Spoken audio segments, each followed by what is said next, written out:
actors from the Film Actors Guild. What was that, Garrett? Oh, I'm sorry. The Screen Actors Guild. So there was the F. Oh my god. Because, you know, we got to get the F-star in there, you know. That's not what we're about.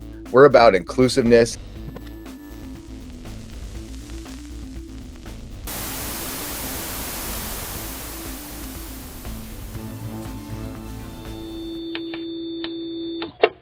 So there's some stuff I want to go over. Obviously, I put the Nerdrotic.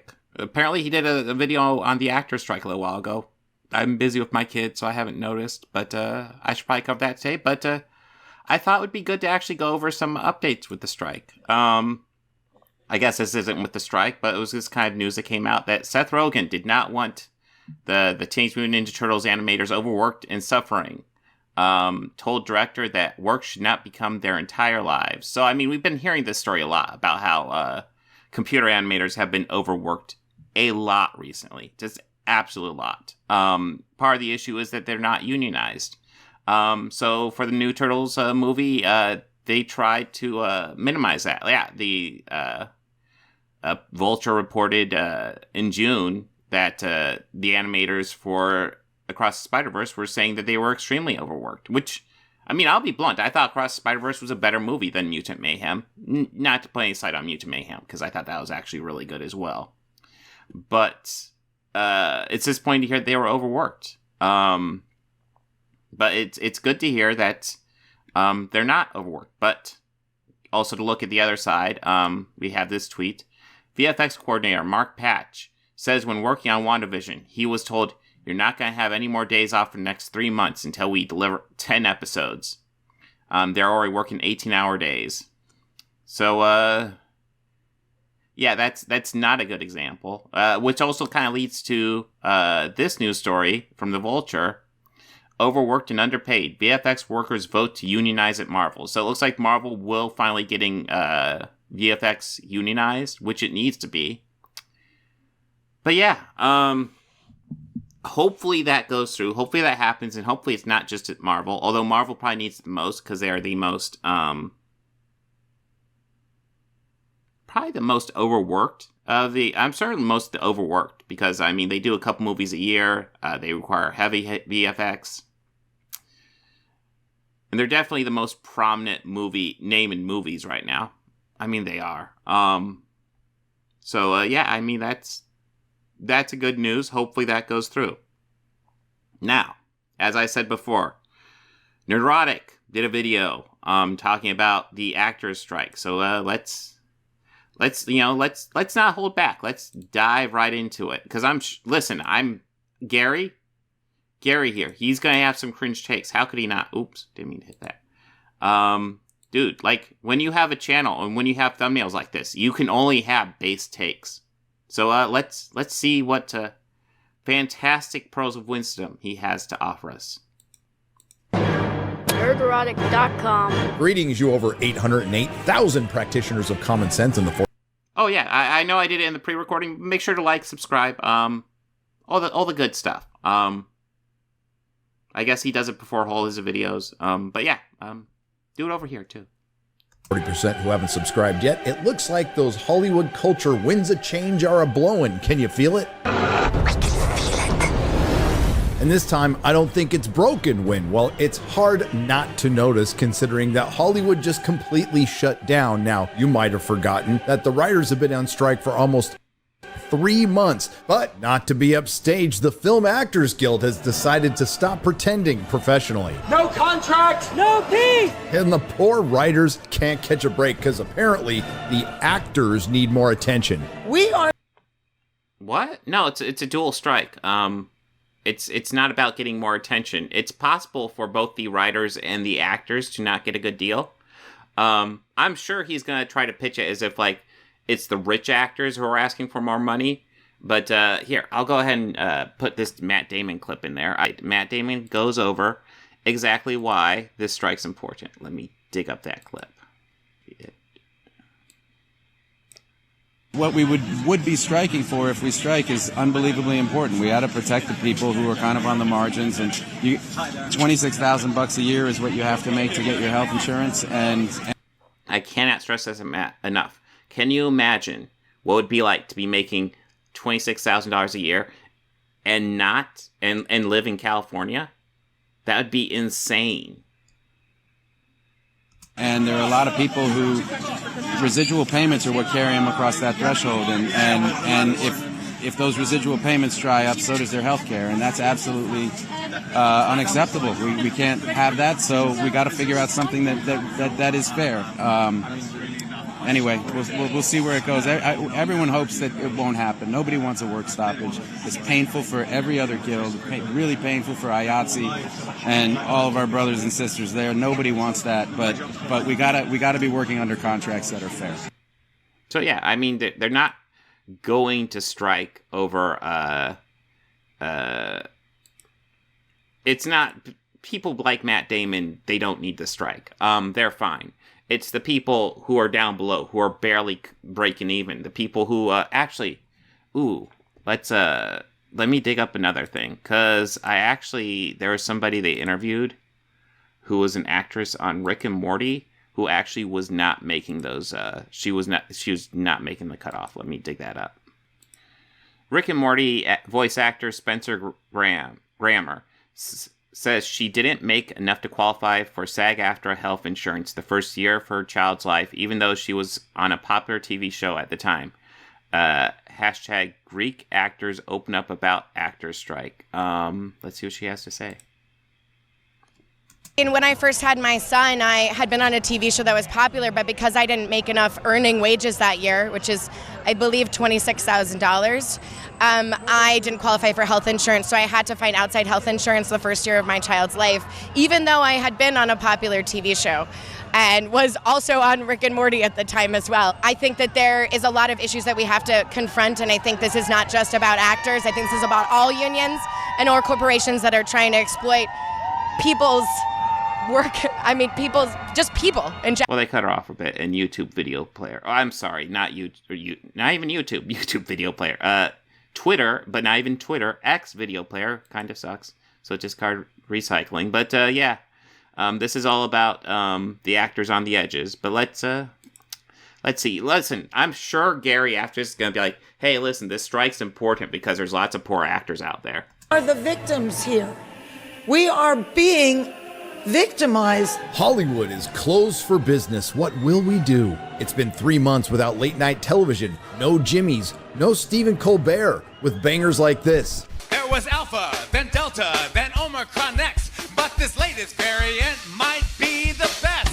It's XBB.1.5. Yeah, no, I'm not a fan of Jimmy Fallon. What's your point? Is your argument, hey, I don't like Jimmy Fallon, therefore writers shouldn't get paid and on-air talent shouldn't be paid? That's not a good argument, man.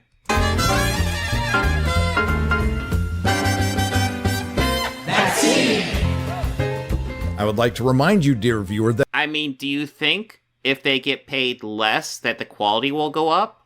What argument is this? Oh yeah. And also, I love how, God, I'm not even, focused. He's doing anti-vax shit by making fun of that. Oh my God. Yeah, no, so they're just, talking about doing the vaccine here, which, it's a dumb joke, I'll give you that, but, obviously Gary's choosing this because his fans are going to be anti-vax, and, yeah. Vaccine! I would like to remind you, dear viewer, that it took teams of highly paid writers to come up with that stuff. These are... Well, you see, the problem is that they're not highly paid. That's what they're striking over, Gary. Pay attention. Writers, and I'll stick myself in there because I'm WGA too, and they're so important to our show. They write the monologue, the meanwhile, the cold open, and without these people, this show would be called A Better World. And I'd also like to...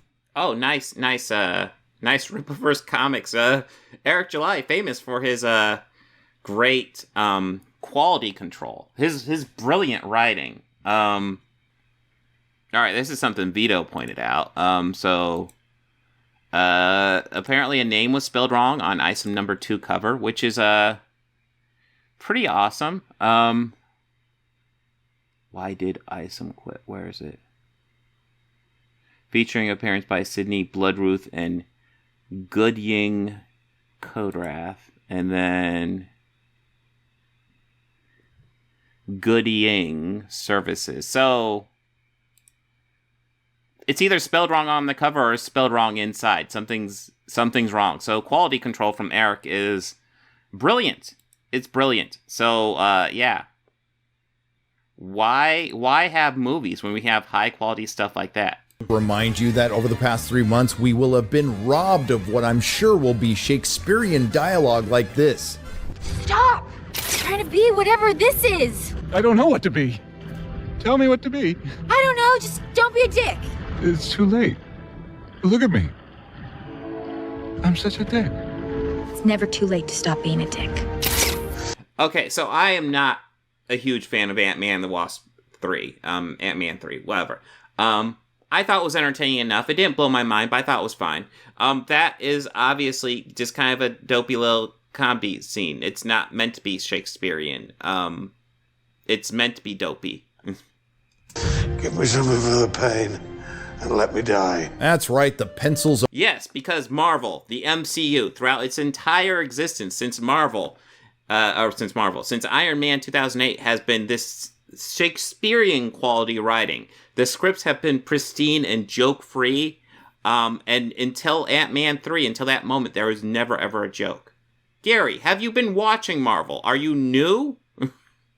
are down, the laptops are unplugged, and there's no access to ChatGPT. Yes, the very thing that they're striking against, the writers use when they have that thing called writer's block or no talent at all. Do they? Do you have a source on that, Gary? Listen, if a writer does that, that's pretty fucking lazy. But in general, what they're striking over is to get the studios to use it less. Because the studio, honestly, what would probably happen is the writer's under such a deadline that, if they have writer's block, they'll just spit it out through ChatGPT if they have to. Which is not good at all. Which is part of why they're striking. Again, we're going to ignore context, right, though? Yeah. Every day there's some news story about AI, and there's no doubt that those services will continue to improve. And right now, as some of our members call them, they're plagiarism machines, and they have no business in the writing of scripts. It smells like cat piss. And now joining them in resolute solidarity is the over 100... I mean, I more or less agree. I think AI can be used to... it can be a useful tool, but it's not to be used to actually replace the art, because there's an art to it, and like I said, there's a tool to it. I don't know if you've noticed, but my thumbnails have changed recently, and it's because I've been using Adobe Express. And Adobe Express will have tools in the artwork to make things easier for me, do cutouts a lot easier and stuff like that. And I use AI for that, just to make it easier.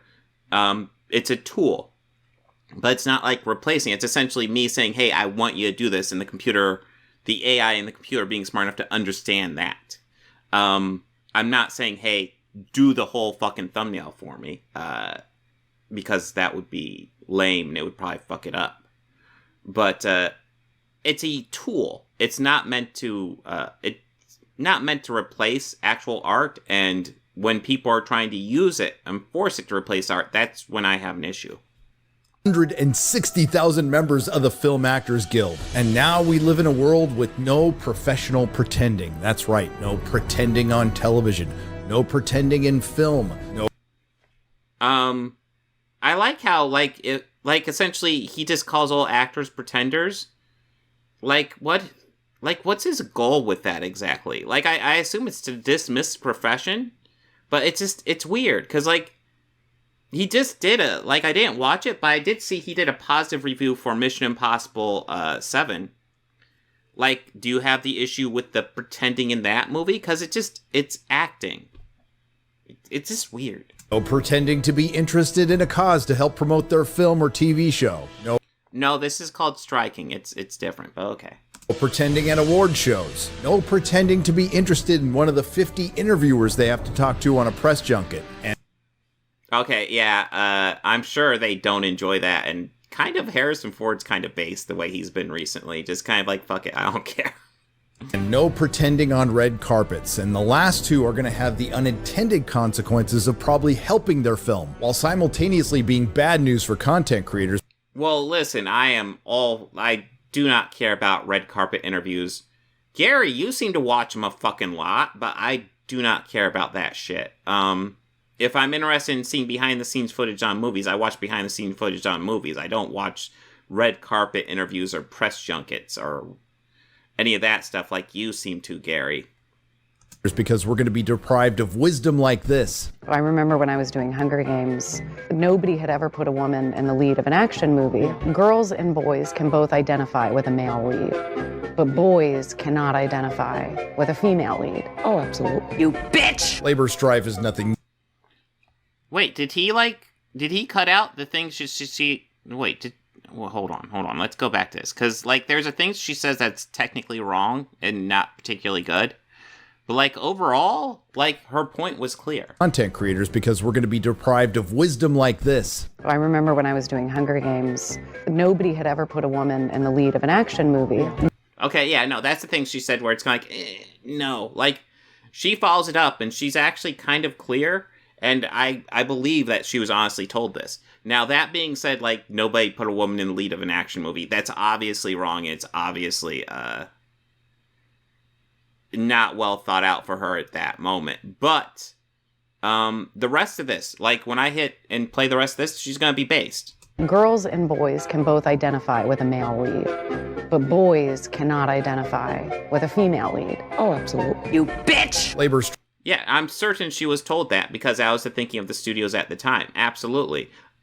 I don't believe that's true, but it doesn't matter, because if the studios think it's true, then they'll push it through. No. Strife is nothing new in Hollywood. As I stated in my last strike video, something feels different this time. Sure, during COVID, Hollywood went all in on streaming because all of their platforms were ready. What a coincidence. While they abandoned Are you trying to sneak in there the idea that studios pushed through COVID for streaming? What was that line again? What conspiracy shit are you trying to push through here? My last strike video, something feels different this time. Sure, during COVID, Hollywood went all in on streaming because all of their platforms were ready. What a coincidence. So during COVID, Hollywood went all in on streaming because all their platforms were ready. What a coincidence. Well, I think it's worth noting not all their platforms actually were ready. But, streaming was becoming a dominant thing. It was clear it was becoming the future. But then, Hollywood shut down because of COVID. What the fuck is this, Gary? Do you think, COVID was a planned release or something?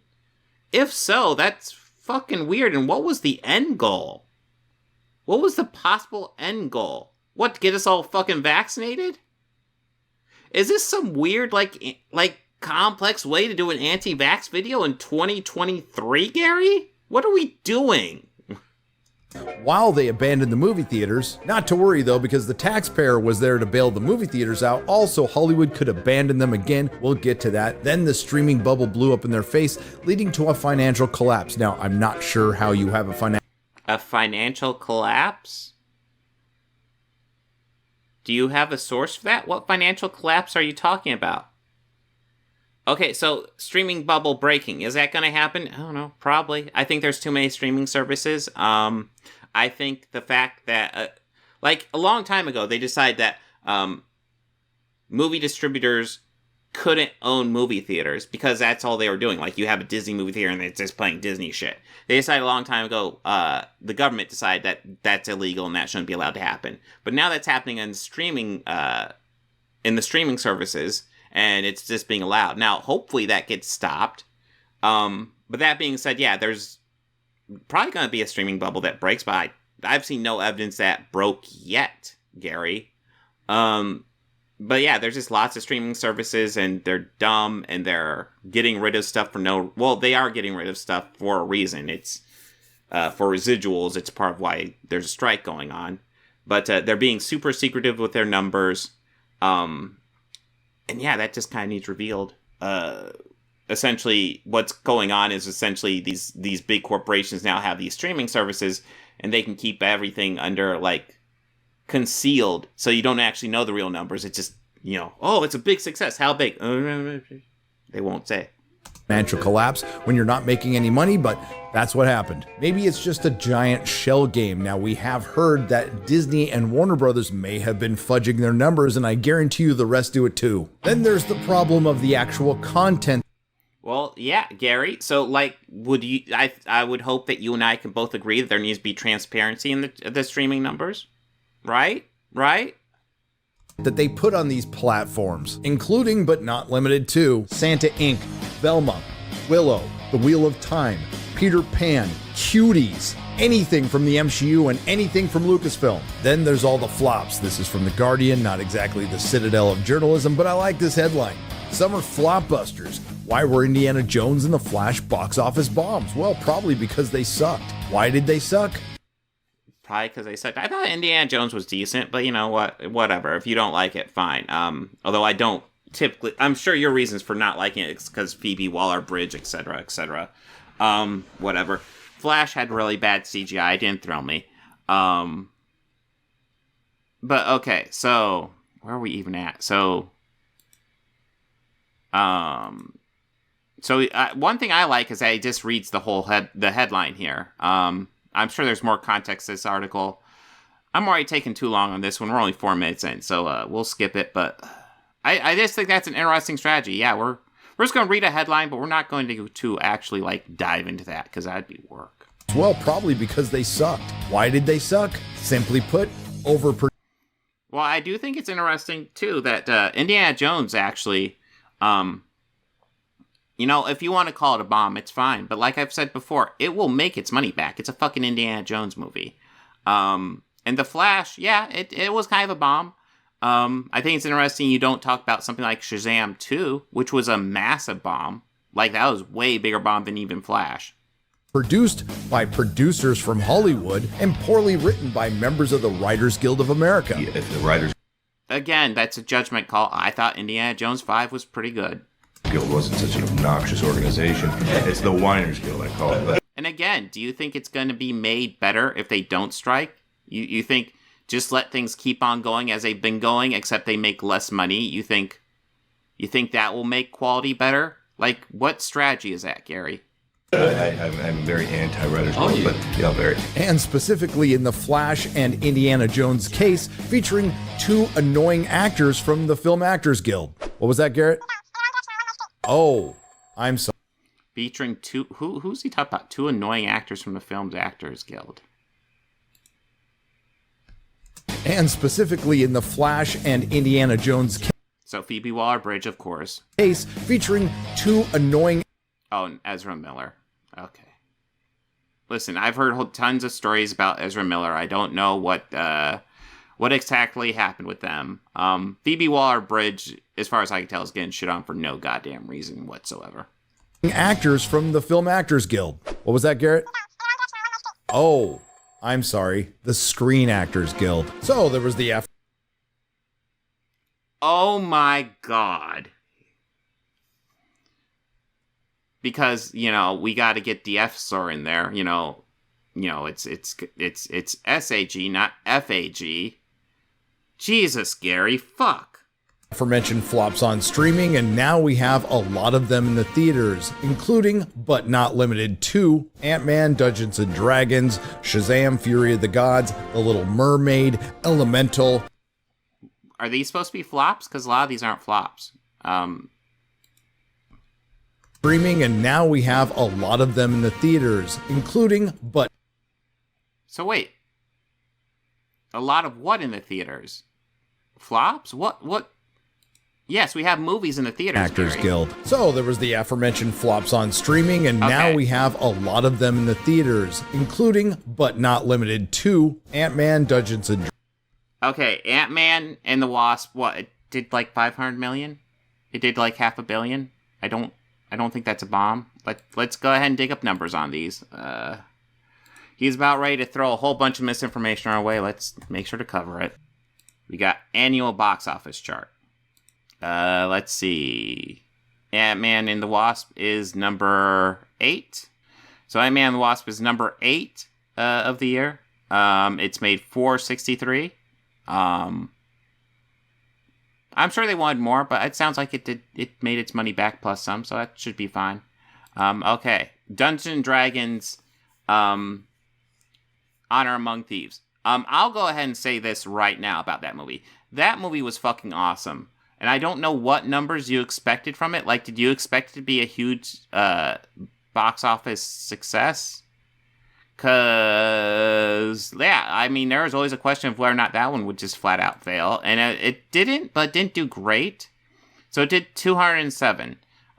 It probably spent more than that. Production budget 150. So, yeah, it didn't... So it didn't do great. But, like, again, it's a Dungeons & Dragons movie. The last one fucking flopped hard. And the last one was a piece of shit. This one was actually good. So, the only thing I dislike about this number is the fact that it probably won't get a sequel, because I would like the sequel with kind of this crew behind it again, because it was a good goddamn movie. But no matter what you say, oh, it was a flop. Okay, but it was a fucking good movie. Shawshank Redemption was a flop at the theater too. Dragons, Shazam, Fury. Shazam, I think, is underrated as well. Shazam 2, underrated as well. I have my issues with it, but I thought it was a decent movie. And I think I probably will have to give this one to Gary, because this one was a pretty big flop. Okay, Shazam, Fury of the Gods, 132. That's pretty bad. And I will go ahead and state, I think the reason why this movie did so much worse than Dungeons & Dragons definitely wasn't because of name recognition, because this one's coming off the first Shazam movie, which is pretty much well-loved. Dungeons & Dragons Honor Amongst Thieves is coming off that 2000 Dungeons & Dragons movie, which was a big shit show. And it made quite a bit more money. So I'd say that's an achievement for Dungeons & Dragons, too. Fury of the Gods, The Little Mermaid. Little Mermaid. I was not thrilled with Little Mermaid as a movie. I thought Halle Bailey did a fantastic job, though. I'm pretty sure it did pretty well. $563 million. I won't call that a bomb at all. Elemental. Oh, we've been over Elemental, but we'll go ahead and cover it again. So Elemental had a very soft opening, but now it's at $443 million. We can, let's see, where's the legs on this guy? All right, so, I mean, you can see right here, it had a soft opening, didn't do amazing in the opening, and then it just kind of kept on going, and now it's overperforming opening weekend expectations by quite a bit. So, no, I will not give you Elemental at all, Gary. That was not a flop. That was a success. And much like Puss in Boots' Last Wish. It did kind of underperformed its first weekend, then picked up. The Flash. Yeah, The Flash didn't do great. What were the final numbers on it? I don't remember. Definitely did better than Shazam. It probably did better than Dungeons & Dragons as well. It wasn't as good as Dungeons & Dragons, though. $270 million. I'm sure they wanted more on that one. Indiana Jones and the Indiana Jones. I've looked up that one before, but let's go ahead and dig it up again. Sure, that one's higher up here. So it's number 11th overall of the year. Domestically, $370 million. And that's probably made its money back by now. I know it's got $300 million production budget. I don't know what the publicity was for it. I don't know if that's included in there. Probably not. That being said, I know Disney owns a lot of stuff, so they can get lots of free publicity out there for it. And also, it's like I said, it's an Indiana Jones movie. It's going to make its money back. Style of dysentery. So sure, it's a perfect time to strike. Now, there have been Hollywood strikes. So it's a perfect time to strike? I'm sorry, Gary. What is a good time to strike for you? Because typically, when you strike, it has nothing to do with necessarily how the business is doing, but when contracts are coming up. When the contract needs renewed and they're offering you a shitty contract, yeah, that's usually when you strike. during economic downturns in the past. The last one was during the recession. What past strikes in Hollywood didn't have was potentially you and I as competition, or even worse, an adversary. What? What is this? Are you gonna pitch for like you like? Okay, so number one, I'm supporting the strike. Apparently, you're not, Gary, but you're an adversary. Like, what? Are you gonna pitch for like epic verse shit now? Maybe we can dig up some of those posters because those look great.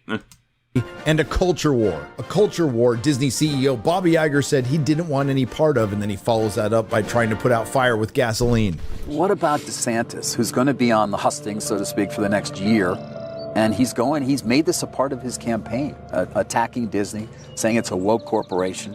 I like how he adds the music to the background. That's how you know he's being honest, and he's just presenting things as is, because you typically add dramatic music to the background of interviews when that's your goal. We've put the company on a pedestal, but they've really embraced the idea of getting the sexualized content in the program line that I'm not willing to cross. I mean, that's what he said. I quoted DeSantis there. It's not our goal to be involved. And Crawling Chaos Prop, Indy 5 had a budget of $294 million. It got a shitload of tax rebates, which I have seen. I think Sean O'Rourke brought up all the tax rebates on it. Watch the video Someone Smart made recently. Is their name Someone Smart, or you talk about Sean O'Rourke? Because I know Sean O'Rourke talked about that a fair bit. He's a solid YouTuber, by the way. You guys should all subscribe to Sean O'Rourke. Oh yeah, you should make sure to like this video as well. Involved in a culture war. Our goal is to continue to tell wonderful stories and have a positive impact on the world.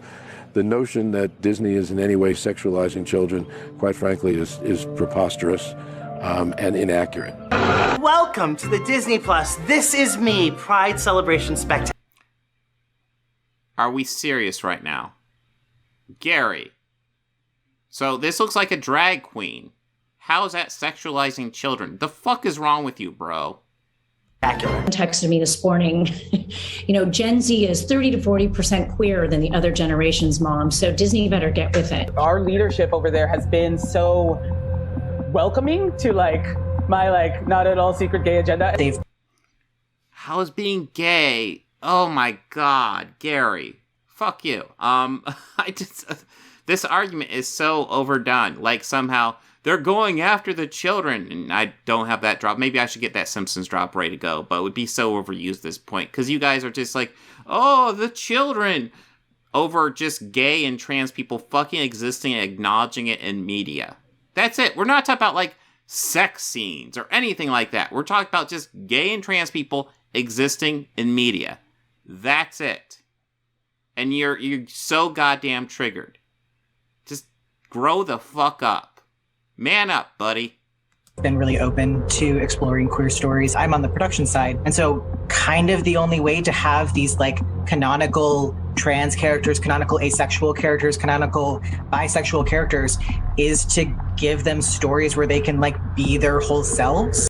So what's wrong with that, Gary? What is wrong with that? You're presenting this in a negative light, but what is wrong with that? Presenting characters like that in a positive light so they can be their whole selves. What the fuck's wrong with that, bro? I identify as a biromantic asexual. I want to add. I also want to add, these interviews and stuff aren't meant for kids. These are just production meetings and shit like that. And even if a kid sees this, if a kid watches this shit, they're just gonna be bored. Who cares? The pockets of the LGBTQ community that you don't see. I was I want to get gay advanced. So we no longer say ladies and gentlemen, boys and girls. It's hello everyone or hello friends. We were targeting because there might be gender neutral kids. They're allowed to do that, and maybe they're a boy and then or a girl, and then they decide to be gender neutral, and then they decide to go back. It's good to give them the freedom to explore stuff like that to see if they're comfortable with it, because the goal is just so they can be happy. What are you against? Why are you against children's happiness, Gary? Gen Z and millennials. We were targeting a younger. All this content's going to kids who don't know any of this, and again, Gary, you're talking they're targeting kids with what? Porn? No, they're targeting kids with just knowing gay and trans people exist. It's not even targeting. It's just, hey, these type of people exist in real life. Grow up, buddy. Even if they're in a household like Keith. This is a lot of fear-mongering. A lot of politics, too, Gary. That have supportive parents, they're still getting all of this information. Yeah, Lucifer, I understand because targeting is going to be used by guys like this, but at the same time, that they're going to be talking about their target demographic, like who are they going to go after, and guys like Gary here will misuse that shit. So I don't see them ever getting rid of the word targeting in corporate speak. But yeah, it just gives Gary ammunition. From media of what is normal. My fellow members of the audience, whether you're DeSantis War Room. Wow. So is Gary here gonna go full and just talk about DeSantis right now? for Ron DeSantis or not, which really doesn't matter to me, all are welcome here. You can't deny. Oh, but I'm just gonna go ahead and promote him as if he's awesome. But I don't care. That is a pretty good clip. Couldn't have done it better myself. It's been a perfect storm and a complete disaster for Hollywood, and the strikes. A pretty good clip. That shit was a pretty good clip? That clip was just fear-mongering garbage, Gary. With some legit concerns, have made things so much worse. Have we achieved peak television? Possibly. Peak streaming? Maybe. Peak Hollywood blockbuster? That remains. I would argue no, because I hope we're always evolving and always getting better. Remains to be seen, but the one thing I know we have achieved. Oh, we gotta get Brie Larson in here, guys. Can't miss out on the Brie Larson. Is peak woke Hollywood. I have no dog in this fight. Peak woke Hollywood. Just recognizing that gay and trans people exist. Yeah, I guess so. I am certainly no fan of Hollywood executives or producers, although I have talked to a few cool ones, but I know the vast majority would screw over their own mother. And as far as the Film Actors Guild is concerned, I'm sorry, the Screen Actors Guild. Would you stop it with that shit, dude? That is the worst joke ever. Just... I believe Hollywood actor... You know, lots of the people who hate Watch Me are like, oh, all you do is grunt. And it's like, yeah, what am I supposed to do when he's making jokes like that? It's just clearly in poor taste shit. What else? What other reaction would you like? Matthew Marsden puts it best. If the majority of Hollywood Oh, this is the guy I got into a Twitter argument with. I'm sorry, X. This guy's a dipshit. Actors hadn't been so derisive about half of the country, people might give a damn about them going on strike. Lots of famous people. We need context. How are they derisive towards half the country? Like, what the fuck does that even mean? Lots and lots of famous people. Just a shit ton of famous people. But you only get this many famous people together if the issue's one that truly matters to all of us. A disease or ecological crisis or a racist, abusive coward who could permanently damage the fabric of our society. Do the math. Do we really want to give nuclear weapons to a man whose signature move is firing? Firing things? So... Oh, so it was a bunch of celebrities doing an anti-Trump ad. Based. We need more of that. More. I agree, Gary. We need more of that shit. We don't let those criminal bastards get backing off and you're going, whoa! You're like, no, don't say the last part. You lost 50% of your audience. And that's, part of why so much of the nation of that 50% looks at us in Hollywood as like going, oh, yeah, another celebrity over there on the West Coasters and the elite in the Northeast. And that's what y'all say. Because even from just a sales point of view, don't tab that gotcha on the end, and then you have your audience is twice as big. You know, you would. So, I mean, he's trying to pitch Matthew McConaughey there as a positive example, and I'm pretty sure he's a Democrat. Let's double check that. I'm not seeing too much. He's talked about running for Texas governor. I assume to run against Abbott. McConaughey has been spoken openly about being disillusioned with the current state of politics, suggesting later last year that it is a broken business, and he has also criticized the excesses of both left and right and encouraged an aggressively centrist mindset. But for the partisans to suss out McConaughey's true leanings as the 2022 election cycle gets underway, that's especially true for Democrats who are eager to challenge GOP Governor Greg Abbott over his handling of the coronavirus pandemic and winter crisis, but lack a deep bench beyond Beto O'Rourke. He did not say much about play selection, though he made headlines afterwards when he criticized the illiberal left. I don't know his politics. So yeah, maybe he agrees with you, Gary. I guess we're kind of off on a tangent because it kind of doesn't matter. Wish there would have been this kind of solidarity when the Screen Actors Guild members were forced to get a jab. To be fair to SAG... Well, yes. Lots of businesses forced you to get a jab. That wasn't just the Screen Actors Guild. So essentially, most businesses enacted Biden's... Biden did a thing where he was going to say most businesses require you either get a jab or get tested once a week. And that, I don't even think that's still enacted, but the Supreme Court overruled it. But most businesses went ahead and enacted that because it's a way to protect their workers. Because you want to know your person working next to you isn't going to give you COVID and kill you. And there might be workers in the workplace who can't get the jab. And the way you protect people who can't get the jab is everybody around them gets the jab. Gary, I know you like to push vaccine skepticism, which seems to be part of this fucking video anymore. But yeah, it's pretty shitty, dude. Vaccine has been shown to be pretty fucking effective, and people should get it. President Fran Drescher, she said she wanted to strike over that, but couldn't, and SAG didn't. So after years of hearing that certain films weren't made for us that used to be, and when we don't see... Well, I actually disagree with Fran Drescher on that. I think that's a reasonable requirement. Them or don't like them, the audience gets vilified. And after years of seeing stories we used to all... Okay, so I don't think... so I haven't seen the newer Charlie's Angels movies. I saw the old ones. They sucked. The newer one, to my understanding, sucks. Nobody really talks about it anymore except for these channels, though. All love get destroyed beyond all recognition, again, including but not limited to Doctor Who, Star Trek, Star Wars, Marvel Comics. Okay, so, I'm way behind on Doctor Who, so I haven't seen past quality, so forgive me. Star Trek, I feel like right now is going through, a golden age. I don't know if you guys have watched new Star Trek, but, I highly recommend it. I know Paramount Plus is a shitty streaming service, but maybe if you want to rent the disc from the library or something. With the exception of Discovery Season 1, I've liked all the new seasons of Star Trek. Just pretty consistently. Picard is hit and miss, but overall I still kind of enjoy it. Discovery since Season 1's been fantastic.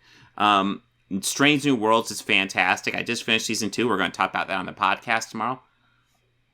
Spoiler alert, I thought it was fantastic. Lower Decks has been great so far. I haven't seen Prodigy. I want to check out Prodigy, but it's removed from the service.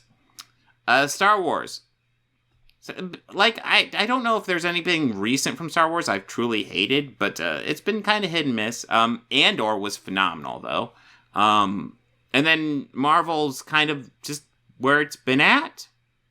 They're doing a soft reboot. They're getting stuff back rolling after Endgame. Some of it's good, some of it's meh. Guardians of the Galaxy Volume 3 was phenomenal.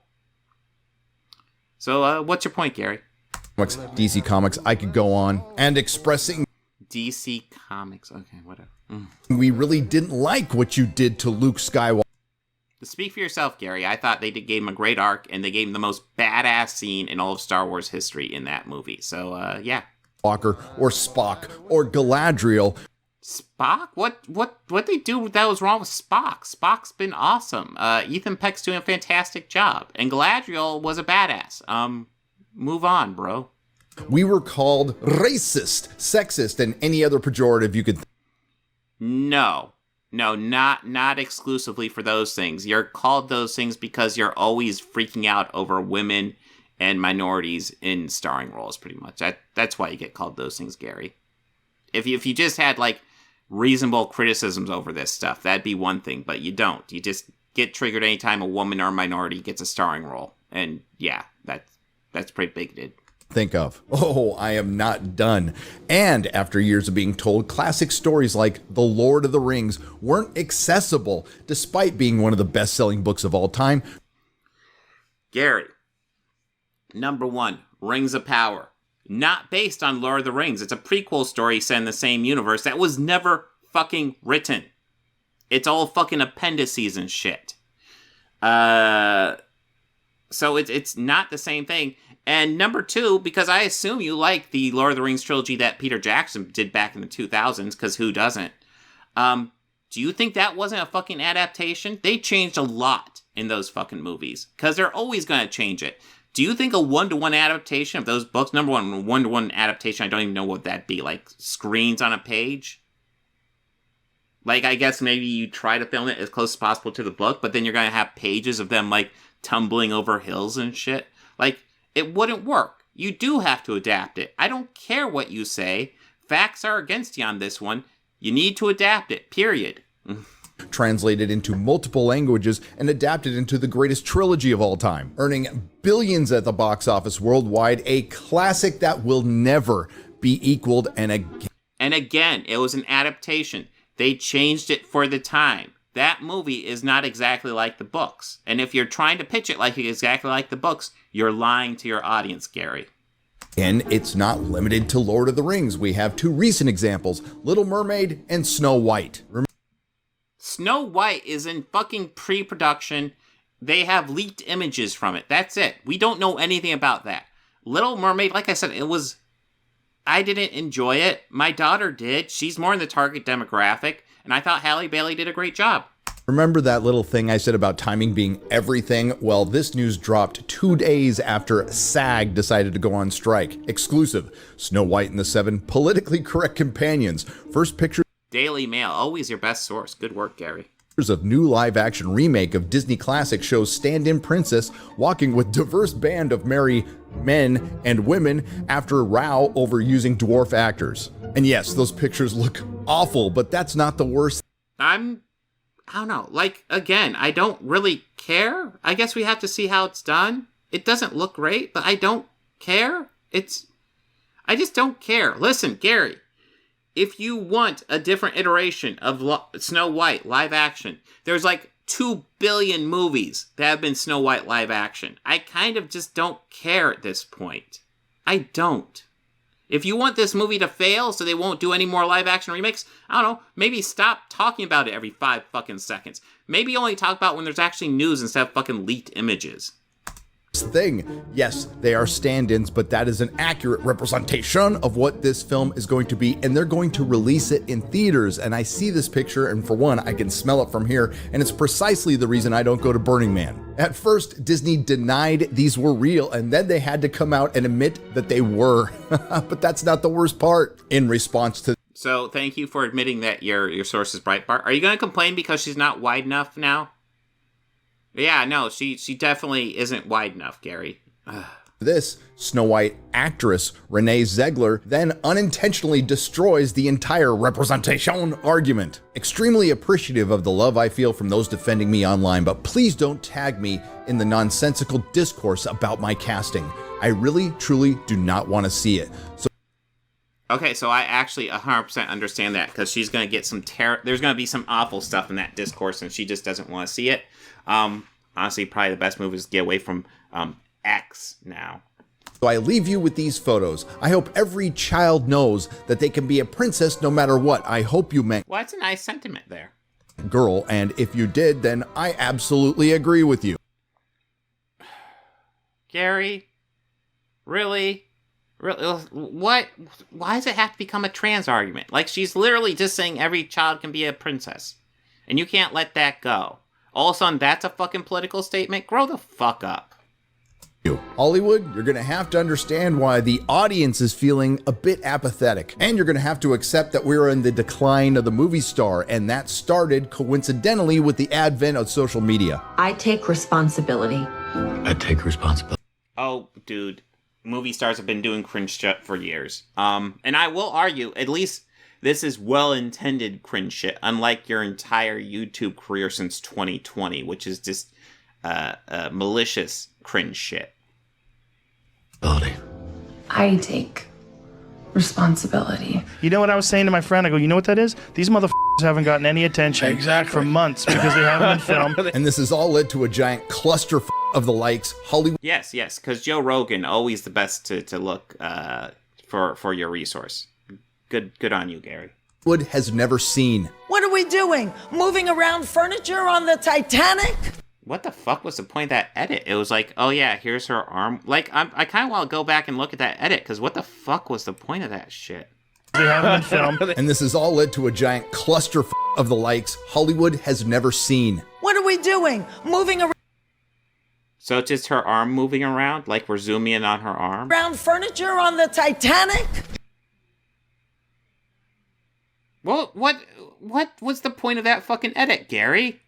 These conditions will potentially produce an absolute collapse of an entire industry. There's way too many moving parts right now, too many greedy f***ers, and 1, 2, 3, 4, 5, 6, 7, 8, 9, 10. Jesus, 10 people on this live stream.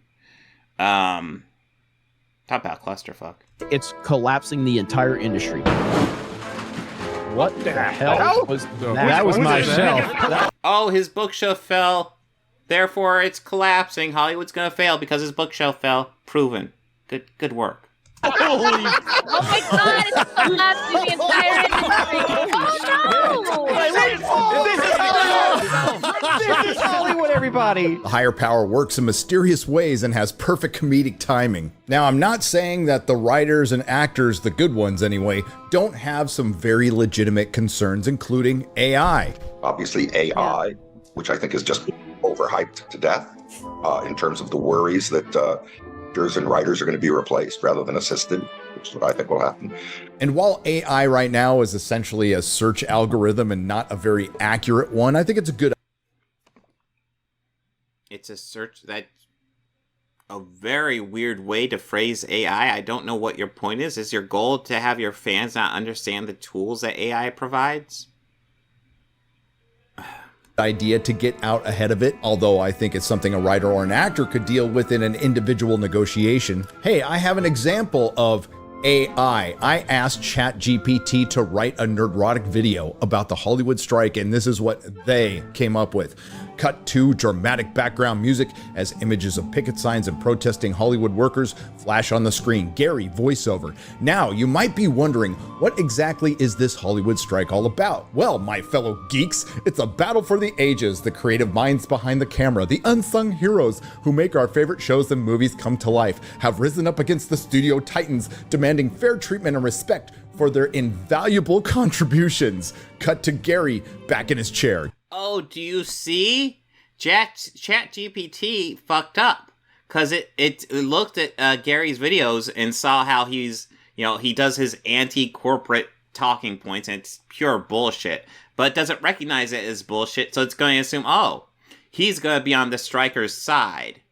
It doesn't recognize the fact that Gary's a lying sack of shit. Just an opportunistic grifter on YouTube. Gary, these are the writers, the directors, the animators, the costume designers, the set builders, and countless others who work tirelessly behind the scenes, often without proper recognition. They're the ones who bring magic to our screen. See, ChatGPT assumed Gary would be an honest person. That's where it fucked up. But unfortunately, they're being subjugated to a system that has taken advantage of their passion and dedication for far too long. So no, basically, I don't think there's anything to worry about right laugh at ChatGPT for assuming you're honest, Gary. Right now, at least until the robots come to kill us all, and by then it'll be too late anyway. All sarcasm aside, there is one issue I am completely on the side of the writers and the actors: studio transparency. We just want transparency. See, Gary, for once, we can agree. Yes. Transparency in the streaming numbers, please. I mean, tell us what you're making. And if you're making less, okay, we'll share in your pain just like we share in your profit. But they're not offering any of that. We're going to shut you out, not tell you anything about how much money we're making. And then we'll say, hey, we're poor. It's we're not making enough money. It's ridiculous. Now, I might be in agreement with the WGA. Sean Gunn is based as fuck, by the way. and the SAG for different reasons, but sure, I want them to get paid and I really want to see those numbers. I can promise you that... So you support the strike? Okay. Right? When a streamer like Netflix says we're not going to release our numbers, it's because they're screwing someone over somewhere. Based. That's why they do it. I agree with Sean Gunn. I absolutely think they're screwing somebody over, but you still might want to file this under don't ask questions you don't want to know the answers to. What? Wait, Gary. Do you want them to reveal the streaming numbers or not? Because now it seems like you're making an argument for not. I think one of the reasons they don't share the numbers is because they're incredibly low. I kind of assumed that's exactly where he was going. Gary, so they're hiding the numbers because they're incredibly low. What's your basis for that? Like, if their argument is, oh, our numbers are very low, so we can't pay you, and then they reveal the numbers are incredibly low and they can't pay them, then that would reinforce their argument. But instead, they're hiding them. So what does that tell you, Gary? Otherwise, they would. And yes, they are screwing somebody over, the stockholder. You know who else is getting... Oh, the screwing over the stockholder. This is so many layers of fucking conspiracy theory shit going on right now. Screwing over the stockholder. What the fuck? So what? The streaming... Okay, so streaming numbers are low, which is why we talk about the shit that is bombing nonstop, like She-Hulk and stuff. Like... He's taught, like, none of his arguments are making any sense. So, essentially, if they don't want to screw over if they want, God damn, what is even his argument? His argument is they're going to be publicly out there talking about how poorly they're doing, but they want the stockholders to be secure in how well they're doing. That's not an argument. No, that makes no sense.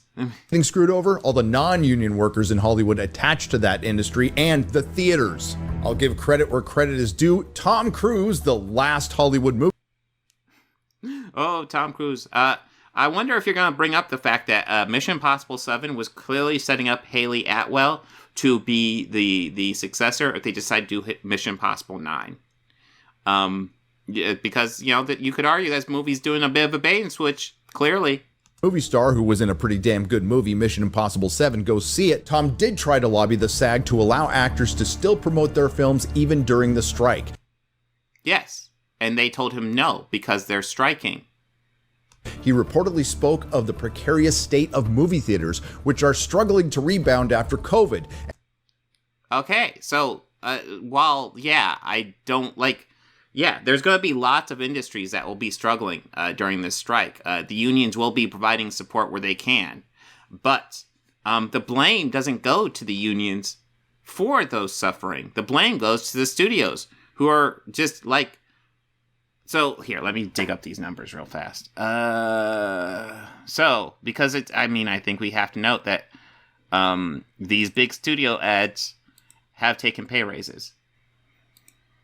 Top Hollywood exec made $500 million in the last 5 years, 384 times as much as the average writer. So they've been giving themselves pay raises, making big money, but somehow they're really struggling and they can't pay the actors or writers at all. This is such bullshit. Like, and they're going to be talking about, oh, because they're on strike, all these other people, the lighting people, the restaurant businesses, all the businesses around Hollywood, they're going to be going down now. Well, whose fault is that? Is that the fault of the actor who can't quite make medical insurance payment? Or is it the fault of the fucking CEO who's making $100 of million a year? Which one is it, Gary? And that promoting films also benefits actors. Well, as the people who make up... Yes, promoting films actually do help the big name actors, not so much the smaller name actors. But yeah, it's part of the strike. Everybody's sacrificing. There's lots of people who don't want to strike, but the fact is, when you have people living in California who can't make medical insurance, which In order to make that barrier, they have to make $26,000 a fucking year in California. If they can't make that, then they're in fucking trouble. Up the pretend, and the people who act out the pretend fight the people who pay for the pretend during the summer of the flopbuster and peak television. All squabble. Summer of the flopbuster? Wait. So you brought up some movies. Summer of the flopbuster. So, listen. Movie studios are still recovering from COVID. They are not back to normal yet. Biggest movie of the year is still Super Mario Brothers. 1.358 million. Or billion. I'm sorry, 1.358 billion. Number 2 is already Barbie. Barbie's already up there with 1.183 billion. Wow, I didn't realize Across the Spider-Verse got third spot already. 683 million. And then Guardians has got the fourth spot with 845 million. This must be domestic, because that's higher than Spider-Verse, obviously. Avatar: The Way of Water, 2.3 billion. What else we got? Yeah, that movie, that was a huge success that you were just talking about. Mission Impossible 7. 522. Ooh, that's interesting. Well, that made less than Little Mermaid, Gary. And you called Little Mermaid a flop, but this made less than that. What's up with that, Gary? That seems weird. Almost like you have a double standard and you're talking out your ass. You know, it's weird. I don't know what to make of that. For money that, quite frankly, is drying up in Hollywood. What are we plebs to do? Well, I agree with actor Clifton Duncan here on Twitter. The worst thing about the Hollywood shutdown is that the only entertainment we have is podcasts, YouTube, video games, books, music, family, and 100 years of superior television and film. Boom. I would also like... So you can just watch old shit and watch YouTube videos. Hey, you know what? I'm a YouTuber, so yeah. Watch Organized Chaos, watch Actual Fandom, watch Fandom Initiative, watch Turf Nation, watch Eric's Reloaded. Yeah, watch all that jazz. It's not the same as watching a movie, though. And yeah, what, are we just supposed to watch old movies forever and never make new stuff? Because that sounds great, Gary. Sure. I'd like to add that Hollywood has put in their fair share of work turning the audience into the adversary. And that is the other Turning the audience into the adversary? What the fuck are you talking about, Gary? What the fuck does that even mean? I like how you just dropped that in there. Intended consequence of striking during a culture war. Turning your pain... Jesus Christ. Well, you know what? A certain side, I won't even sugarcoat it. The right has turned every fucking topic into a political culture war topic. So, yeah. If you're gonna turn everything into a culture war fucking, what is it? Key issue, whatever. If you're gonna turn everything into that, sure, I guess we're in a fucking culture war, because you fucking snowflakes can't handle some basic fucking facts. Customer into the competition. There is now a completely different... Ooh, are we actually going to have a clip of Tom Hanks in one of your Tom Hanks thumbnail videos? Nice. Set of rules that goes into how we decide to be entertained and how we decide to pay for what that entertainment is. Because if you and I and everybody else in this room wanted to be entertained for free for the rest of the month, we could be, between YouTube or an app or anything else that is part of the social media. That's free. That means it does not cost us anything. Now, our desire, I think, as an audience is that we want to go off and be challenged by what we see, and so we go off and we'll try to do that. But not to worry, I'm sure Hollywood has... Was that just so you can get Tom Hanks in there? Because I'm not sure what the point is with that. Yeah, free entertainment exists. Well, I mean, free is kind of... So, yes, free to the person watching. But the thing to understand is, if you are using a service for free, you are not the customer. You are the product. The customer are the people who are getting the ad spots. has plenty of content to get them through what is their second shutdown in almost 4 years. Well, one was because of COVID. That's not the same thing, Gary. Yeah, let's just show some clips of promotional footage with goofy music. That'll own them, Gary. Good work. To be fair, Barbie and Oppenheimer had great openings. Yeah, Barbie got over $1 billion already. Congratulations, Hollywood. Enjoy what may be the last big box office weekend for a very, very long time. Well, it might be for a little bit unless they start making deals with the actors. So, do you support the actors and stuff getting deals from Hollywood? Like, you're all over the place on this one, Gary. Eventually, the WGA and the SAG will work it out. But by the time that they do, I think there's going to be a lot fewer of them. You call it a strike. Well, unfortunately, yes, there will be. That is a side effect of striking, Gary. I don't know what your point is overall in stating that. That's the thing. You're all over the place. You've been... I guess we'll get to the conclusion when he actually finishes. Does he have any more points or non sequiturs to bring up? I call it a purge. The woke party is over and we're way past the hangover stage. So Fran Drescher leads the woke party? Is that your point? What?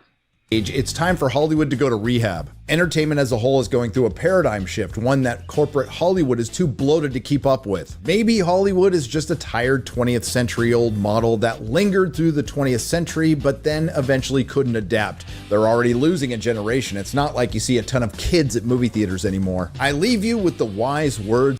There are still plenty of kids at movie theaters, Gary. What? Of the late Douglas Adams, given in his last interview over 20 years ago, where he predicted what I believe is the paradigm shift that we're experiencing right now. At the end of the 20th century, we came up with this exciting new buzzword, which is interactive. The interesting thing about the word interactive is that the 20th century is the only time we've actually needed such a word, because it's the only time we've been surrounded by non-interactive forms of communication and entertainment, like CDs, videos, cinema, radio, television, all that kind of stuff that however you react to it, it doesn't react to your reaction. Now you go back to the 19th century and any time in human history before then, and it was predominantly interactive. You'd perform to audiences and so on and so forth, and everybody was in touch with everybody else. So that's what we kind of lost in the 20th century, and effectively we can't do what we used to do simply because there are now so damn many of us. But what our technologies are beginning to do is put us back in touch with each other much more intimately in ways. Oh, I'm sure he's misusing Douglas Adams. I'm just kind of interested in what he's saying. Douglas Adams, I've read a lot of the Hitchhiker's book. He's a pretty funny guy. I'm sure he wouldn't agree with the shit Gary's saying. I don't know because he's dead, but yes. Is what we used to be, and that's what we've got to kind of readjust to.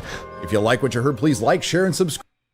Like, again, actually, that was just a fucking non sequitur. Okay, Gary, I'll go ahead and give you credit for being smart enough to understand that Douglas Adams is a lot more base than you, so ending with him is a good idea. But that's just complete fucking non sequitur, dude. Subscribe if you didn't like it. So yeah, that video was just non sequitur after non sequitur. He had some anti-vax shit in there. He had some just bad takes, just flat out lying about fucking box office numbers. Fucking getting cringy over fucking leaked photos from Snow White, which I don't care about. Again, like, Disney live action remakes have not been good. Just on average, not good. And apparently you care so much about that. Like, most of them aren't even made for like middle-aged dudes, so I don't know why you care. But yeah, Gary, I miss old Gary. You know what? I miss old Gary so much. Let's bring up a little clip of old Gary, because that is when he was based. Ladies and gentlemen, based Gary. Okay, because I really dislike the fake geek thing and the poser nerd thing. That's not what we're about. we're about inclusiveness and we want new people in. And if new people, spout off and make mistakes, hey, don't we all? I miss that Gary. That Gary was awesome. Bring that Gary back, please.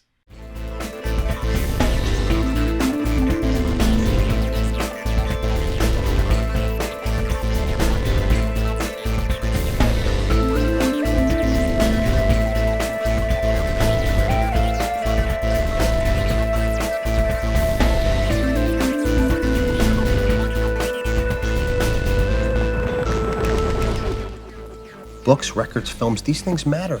Call me shallow. It's the fucking truth.